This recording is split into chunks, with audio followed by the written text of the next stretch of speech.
que é a confirmação dos nomes que vão ser os nossos candidatos ao governo, que é o ministro Gedel, ao Senado, os deputados estaduais que irão concorrer, os deputados federais, ou seja, tanto a chapa majoritária como a chapa proporcional será hoje confirmada por todas essas pessoas que estão aqui. Todo mundo fica, ninguém dorme, todo mundo só pensa em Alan Sanches, o que pode fazer para conseguir mais um voto, para poder ajudar. A gente vai querer agora, nesse momento, colocando o nosso nome à disposição do Estado da Bahia, levar os nossos projetos sociais para além da nossa capital. A gente quer levar o Recôncavo, no Sertão, aonde tiver um povo baiano, onde tiver a população baiana, nós estaremos lá trabalhando por essa população, levando os nossos projetos sociais para toda a Bahia. A gente sempre trabalha achando que ele vai ganhar o máximo que ele pode doar.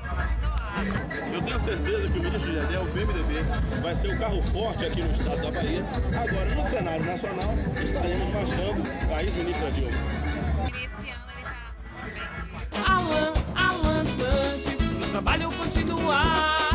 15.600 PMDB, nele vamos votar. Pra cuidar da saúde, cuidar da Bahia, do seu coração. Pra melhorar a qualidade de vida da população.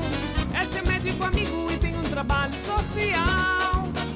Toda a Bahia com Alan Sanches, só ideal. Alan Sanches, deputado estadual.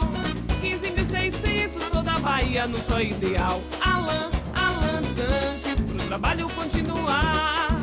15.600 PMDB, nele vamos votar. Alan Sanches, deputado estadual. 15.600, toda a Bahia no só ideal. Alan Sanches, pro trabalho continuar.